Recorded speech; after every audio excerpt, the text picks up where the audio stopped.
好，我是 Emily。今天想跟大家讲的冷知识是烘干机，因为其实像比较潮湿的天气，有的时候我们衣服就会晒不干，那就会有一些异味，或是说可能会有一些细菌啊，还有一些我们比较好的衣服，如果说直接把它晒干，可能会变硬或变皱。那像这样的情形的话，其实烘干机就很好的做使用，因为它最主要的优点就是说它其实烘干的速度很快，可以消毒消除异味，然后一些衣服我们可以进行比较好的保护。再来就是说我们可以节省就是挂衣服的一些时间以及空间。那像比较潮湿或者说小朋友的衣服比较多的情形的家庭，其实就很适合使用。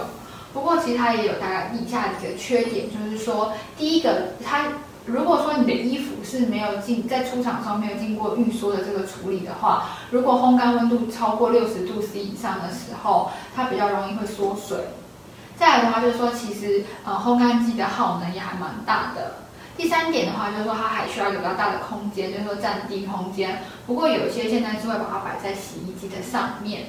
那我们接下来就会跟大家介绍3种类型的烘干机。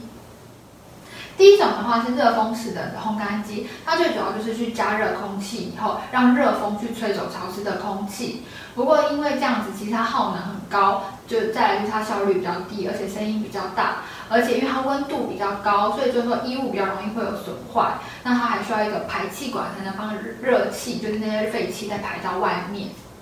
那第二种的话是冷凝式的烘干机，它的原理的话，主要是会先去加热空气，以后会有热风经过衣服以后，它会变成湿冷的空气，而湿冷的空气会经过冷凝系统吸出水分之后，变成干冷空气，再透过加热器再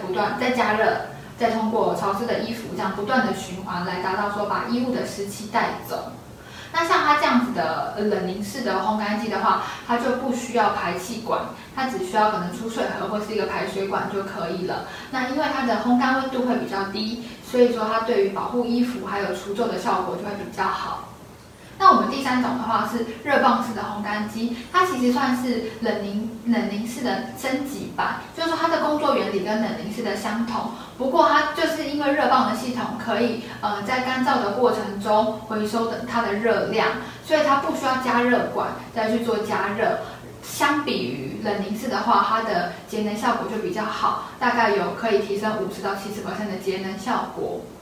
那我们这边可以看到，就是说我们热棒式跟冷凝式的它的一个工作原理，最大的差别就在于说，我们热棒式它不需要再有加热管嘛，它在内部就可以实现一个热量的传递，它会有比较少的就是热散，几乎热量就比较不会散失，那这样子能效就能够提升。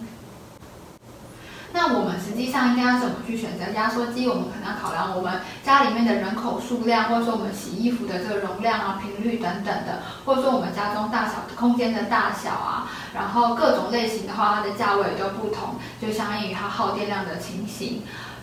不知道大家目前使用的干衣机是什么样的类型，或者说大家认为有没有这个必要？那有什么样的优缺点，也都欢迎大家跟我们分享。今天的影片就到这里了，感谢大家的收看，那我们下次见，拜拜。